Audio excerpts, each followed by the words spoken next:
చేస్తున్నాము. మేము ఇక్కడికి 100 మంది పైగా వచ్చాము. రిజైన్ చేసిన వాళ్ళల్లో 200 మంది ఉన్నారు. మొత్తం 388 మంది కాళహస్తికి చెందిన వాలంటీర్లు ఉన్నారు. అందులో మమ్మల్ని బలవంతంగా రాజీనామా చేశారే గాని మేమై మా స్వతహాగా రాజీనామా చేయలేదు. చేస్తే అందరినీ విధుల నుంచి 2 నెలలు దూరంగా ఉన్నామన్నారు. ఎలక్షన్ తర్వాత కొంతమందిని చేయించారు, కొంతమందిని చేయించలేదు. మేము గత 5 సంవత్సరాలు లాక్డౌన్ లో కూడా పనిచేసాం. రెడ్ జోన్, ఆరెంజ్ జోన్, పలానా జోన్ ఉన్నాయి. ఆ డిసీజ్ ఏమని కూడా తెలియదు. నాకు షుగరు, బీపీ 2 ఉన్నాయి. నాకు 2 సార్లు కరోనా కూడా వచ్చింది. అయినా నేను హోమ్ క్వారంటైన్ లో ఉండి నాకు ఇచ్చిన నా క్లస్టర్ 10లో ఉన్న 100 ఇళ్లకి ప్రతి ఒక్క సేవ అందించాను. కరోనా టైంలో అని వాళ్ళ ఇళ్ళకి వెళ్ళకపోయినా ఫోన్ ద్వారా అయినా వాళ్ళ క్యాస్ట్ సర్టిఫికేట్లు కావాలంటే ఏ సర్టిఫికేట్ అయితే ప్రభుత్వ సంక్షేమ పథకాలు ప్రతి గడపకి అందించామే గాని మేము ఎప్పుడు గాని పలానా పార్టీలో చేరాము, పలానా పార్టీ వాళ్ళకే పని చేయాలని మేము విధుల్లో అయితే చార్ల. మేము అప్లికేషన్స్ ఆన్లైన్ లో వేసాము. మాకు ఇంటర్వ్యూలు కమిషనర్ ఆఫీస్ లో జరిగాయి.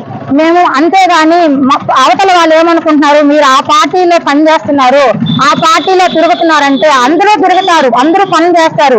మమ్మల్ని ప్రజలు ముద్రించలేదన్నమాట. పార్టీ నాయకత్వలే ముద్రించారనమాట. మీరు ఫలానా పార్టీ అని. మాకెందుకు సార్ పార్టీలతో పని? ఏదో పేద కుటుంబంలో నుంచి 5,000 ఆశ ఏదో వస్తుంది, మన కుటుంబానికి కష్టాలు తీరుతాయి, మనము స్వతహాగా పని చేయాలి, ఒకరి మీద ఆధారపడకూడదనే నేపథ్యంలో వాలంటరీ వ్యవస్థ వేశారు. మేము జాయిన్ అయ్యాం. దీంట్లో నాదే తీసుకోండి, మా ఆయనతో నేను డైవర్స్ అనమాట, చెప్పుకోలేనాటివి. నాకు ఒక పాప ఉంది, 2,500 బాడుగు ఇంట్లో ఉన్నాను. వచ్చే 5,000లో బాడుగు కడుతున్నాను. నాకు తిండి తిప్పలు 3 పూట్ల మా అమ్మ చూస్తుంది. వచ్చే రేషన్ బియ్యమే తింటాం మేము, మంచి బియ్యం కూడా తినాం. ఎవరు వచ్చినా మీరు ఏం చెప్పారు, పేదలకి సాయం చేస్తానన్నారు. ఏ ప్రభుత్వం పెట్టే పథకాలు అయితే ఏముంది సార్, ఎవరు పెట్టే సంస్థ అయితే ఉంది, మీరు పేదలకు న్యాయం చేయాలి అని అనుకుంటున్నారు కదా. డిగ్రీ చదివిన వాళ్ళకి డెవలప్ స్కిల్స్ నేర్పించి ఇంకా ఉద్యోగ అవకాశాలు ఇస్తారు. మేము 10th ఇంటరే. కొంతమందికి అయితే ఈ పని కన్వీనియంట్ గా ఉంటుంది, ఇంట్లో పని చూసుకుంటాం, మా పిల్లల్ని పని చూసుకుంటాం. సచివాలయంలో చెప్పిన ఉద్యోగం, చెప్పిన వర్క్ ని చెప్పిన టైంలో ఏ పని అయినా సరే, ఏ క్యాష్ సర్వే వచ్చినా సరే, ఏ సర్వే వచ్చినా మేము టైం టు టైం చేసామే గానీ మాకు సర్క్యులర్ లేదనమాట. జాబ్ సర్క్యులర్ లేదు. ఒక ఆదివారం కాదు, ఒక సాయంకాలం కాదు, ఒక నైట్ కాదు, ఎప్పుడు ఏ సర్వే వస్తే ఆ సర్వే మేము టైం చూసుకోం సార్. మాకు ఇష్టపడి మేము స్వచ్ఛందంగా చేరాం. కానీ స్వచ్ఛందంగా మేము రిజైన్ చేయలే. స్వచ్ఛందంగా చేరినప్పుడు మేము లాక్డౌన్ లోనే రిజైన్ చేయాలి కదా సార్. కమిషనర్ సార్ దగ్గరికి వెళ్ళాం.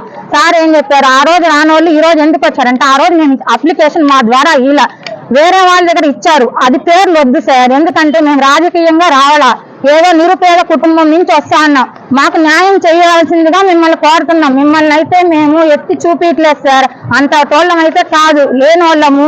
మా మీద మీరు దయ్యుంచి ఎవరైతే మేము రాజీనామా చేసినామో ఆ వాలంటీర్లందరినీ విధుల్లోకి తీసుకుంటారని ఒక చిన్న ఆశతో మా దగ్గర డబ్బులు ఉన్నాయో లేదో ఉమ్మడిగా కలిసి కట్టుగా వచ్చాము. మాకు న్యాయం చేయవలసిందిగా ముఖ్యమంత్రి గారికి, నారా చంద్రబాబు నాయుడు గారికి, మా ఎమ్మెల్యే సార్ గారికి అయితే ఏమి, పవన్ కళ్యాణ్ సార్కి అయితే ఏమి, ప్రతి ఒక్క పార్టీ నాయకులకి దయ ఉంచి నమస్కరించి చెప్తున్నాం. అందరినీ విధుల్లోకి తీసుకోండి సార్, మా మీద దయ ఉంచండి. పేద బతుకులకి మారుస్తానని చెప్తున్నారు. వాళ్ళ పరిస్థితిని మీరు మార్చాల్సిందిగా కోరుకుంటున్నాం. అంతే, మాకు రాజకీయం వద్దు సార్, మాకు పని కల్పిస్తే చాలు. మా నోట్లోకి అన్నం పోతుందా మా కష్టంతో, అది చాలు. అంతేగాని అక్రమంగా పని చేసే దారి వద్దు సార్. మాకు మా స్వచ్ఛందంగా మేము విధుల్లో నిర్వహించాలని అనుకుంటున్నాము. మాకు ఇష్టపడే అందరూ వాలంటీర్లు విధుల్లో చేరాం. ఇష్టం లేకుండా అయితే ఎవరైనా చేయలే. కాబట్టి మేము ఇష్టపూర్వకంగా రాజీనామా ఇస్తేనే మీరు తీసుకోవాలి. మా రాజీనామాని వేరొకరు సమర్పించినప్పుడు మీరు తీసుకోకూడదు సార్. అదైతే తప్పో రైటో నాకు తెలియదు, కానీ ఇదైతే వాస్తవంగా జరిగింది. ఈ ఊరనే కాదు, ప్రతి జిల్లా, ప్రతి రాష్ట్రంలో వాలంటీర్లు ఇట్లే రాజీనామా చేశారు. మాకు వాళ్ళు ఎక్కువ వీళ్ళు తక్కువ కాదు. మాకు బతుకు లేదు, మాకు బతుకునిప్పించండి. జై హింద్ సార్. అన్న 200 మంది దాకా రాజీనామా, 300 మంది, 388 మంది ఉన్నారు.